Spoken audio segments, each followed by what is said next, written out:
हमारा जीवन कभी कभी सामान्य रूप से चलते रहता है,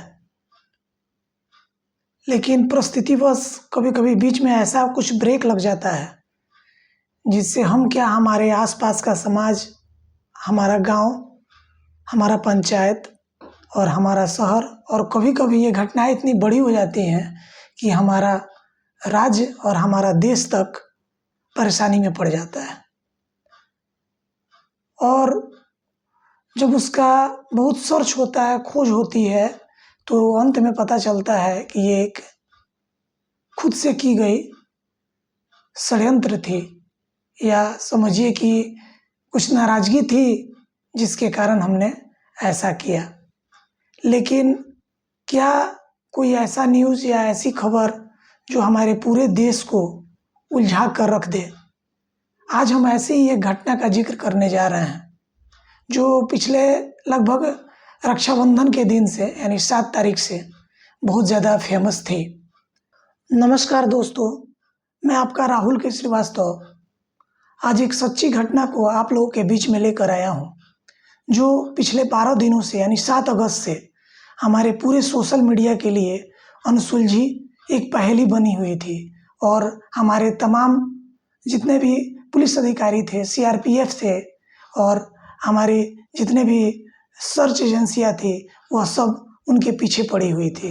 और आज जाकर उनका पता चल पाया है, और वो भी कहाँ, तो हमारे देश से अलग नेपाल देश में। जी हाँ दोस्तों, मैं आज उस अर्चना तिवारी की बात कर रहा हूँ जो भोपाल के इंदौर शहर में रहकर सिविल जज की तैयारी कर रही थी, और पिछले 12 दिनों से उनका कोई सुराग नहीं पता चल पा रहा था।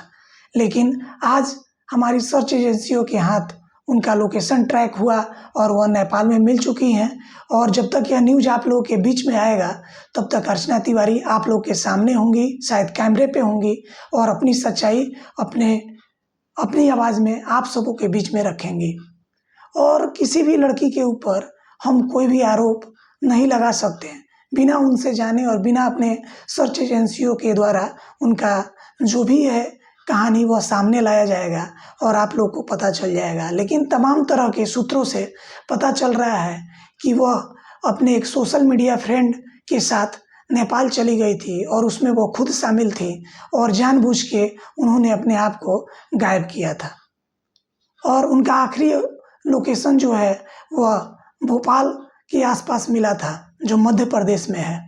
और उसी समय से उनके माता पिता, उनके भाई, उनका परिवार बेचैन था, और हमारी सर्च एजेंसियां भी उनके पीछे लगी हुई थी कि आखिर हुआ क्या, ट्रेन से वह कैसे गायब हो गई, और क्यों उनका कोई लोकेशन पता नहीं चल पा रहा है। लेकिन आज उन्होंने एक छोटी सी गलती की थी। उन्होंने अपना इंस्टाग्राम का पेज ओपन किया था, जिससे उनका लोकेशन सर्च एजेंसियों को पता चल गया, और वो अब मिल चुकी हैं नेपाल के काठमांडू शहर से। और थोड़ी देर में उनको बाई फ्लाइट इंडिया लेके आया जाएगा, और वो आप लोगों के सामने कैमरे पे मौजूद होंगे। समय तरीके से ट्रेन से लापता हो गई थी। Bilaspur Narmada express coach number 3 और सीट नंबर 3 की वो यात्री थी, और अचानक से ट्रेन से लापता हो गई थी, और उनका अंतिम लोकेशन भोपाल देखा गया था। तो क्या उन्होंने अपना मोबाइल खुद बंद कर लिया था और सिम निकाल कर फेंक दिया था, जिसके कारण उनका पता नहीं चल पा रहा था? और पुलिस सूत्रों से यह भी पता चल रहा है कि अर्चना तिवारी अपने परिवार से मंगलवार की सुबह अपनी माँ से बात की थी, और उन्होंने कहा था कि माँ, मैं ठीक हूँ। सूत्रों के मुताबिक उनका सुजालपुर के एक युवक के साथ लव अफेयर था, और उसी के साथ वह गायब हो गई थी। अब क्या है सच, जब तक अर्चना तिवारी आपके सामने नहीं आती हैं, तब तक यह क्लियर पता नहीं कहा जा सकता है, क्योंकि हम किसी लड़की पे आरोप लगाना नहीं चाहते हैं। जीआरपीएफ उन्हें जल्द ही इंडिया लेकर आएगी, और वह राज से पर्दा उठ जाएगा कि वह क्या अपने मन से गई थी, या किसी के दबाव में गई थी, या उनका अपहरण किया गया था।